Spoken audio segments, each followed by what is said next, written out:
নিম্নচাপের জেরে গত দুদিন দক্ষিণবঙ্গে বিক্ষিপ্ত বৃষ্টি হলেও এখনও বৃষ্টির বিস্তর ঘাটতি রয়েছে। আর এই পরিস্থিতিতে আমন চাষে গতি আনতে আজ থেকে দুর্গাপুর ব্যারেজ থেকে সেচের জন্য জল ছাড়া শুরু করল ডিবিসি। সেচ দপ্তর সূত্রে জানা গিয়েছে, ডিবিসির লেফট ব্যাংক মেইন ক্যানেল ও রাইট ব্যাংক মেইন ক্যানেল থেকে মোট 6,000 কিউসেক হারে জল ছাড়া শুরু হয়েছে।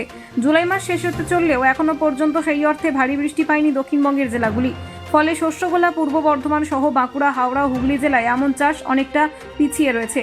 বৃষ্টির অভাবে বিস্তীর্ণ জমি এখনও অনাবাদি রয়ে গিয়েছে। এই পরিস্থিতিতে সম্প্রতি ডিবিসির দুর্গাপুর ব্যারেজ থেকে জল ছাড়ার পরিকল্পনা নেওয়া হয়। সেই পরিকল্পনা অনুযায়ী আজ সকাল 6টা থেকে দুর্গাপুর ব্যারেজের দুই পাশে থাকা সেচ খালে জল ছাড়া শুরু হয়। জানা গেছে, প্রাথমিকভাবে 6,000 কিউসেক হারে জল ছাড়া হয়েছে রাইট ব্যাংক মেইন ক্যানেল ও লেফট ব্যাংক মেইন ক্যানেল থেকে। আপাতত 15 দিন ধরে এই জল ছাড়া হবে বলে জানিয়েছে ডিবিসি কর্তৃপক্ষ। এর ফলে বাঁকুড়া, পূর্ব বর্ধমান, হুগলি ও হাওড়া জেলায় এমন চাষ গতি পাবে বলে আশাবাদী সব পক্ষই। দেরিতে হলেও দুর্গাপুর ব্যারেজ থেকে সেচের জল প্রথম দফার জল ছাড়া শুরু হওয়ার আশায় বুক বাঁধছে কৃষকরাও। কিন্তু সমস্ত এলাকা তো পায় না, এটা কেবল এইখান থেকে সোনামুখীর নিচেটা, এই যে সামনাসামনি এইভাবে যাবে, তারা জল পাবে।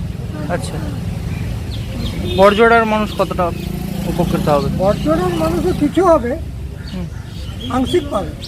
মানে আশেপাশে আগামী 27 তারিখ থেকেই ব্যারেজ থেকে জল ছাড়া হবে 6,000 কিউসেক।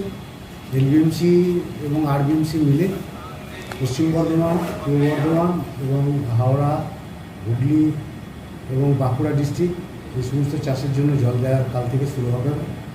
আর এটা হচ্ছে আগামী 10 থেকে 15 দিনের মধ্যে যেরকম প্রয়োজন হবে সেরকম আমরা জল ছেড়ে যাব।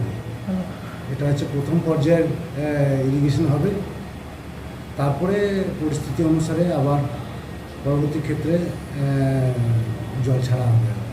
যেটা এখন আগামীকাল থেকে শুরু হয়ে আপাতত 31শে অক্টোবর অবধি এটা চলবে।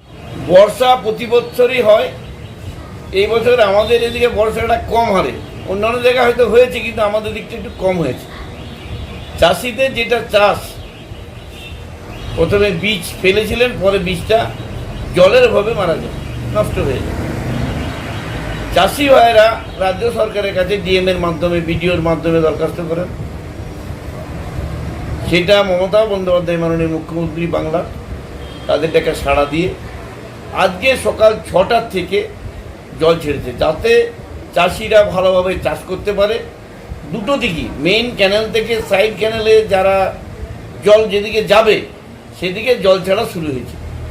এই জলেও যদি অসুবিধা হয়, কম পড়ে, তাহলে তাদের আরও পরিমাণ জল দেওয়ার ব্যবস্থাও করা যাবে। সেটা আবার ডিএম সাহেবকে জানাতে হবে আমাদের। তো চাষিরা চাষের উপযোগী জল পাবে এটুকু নিশ্চিত।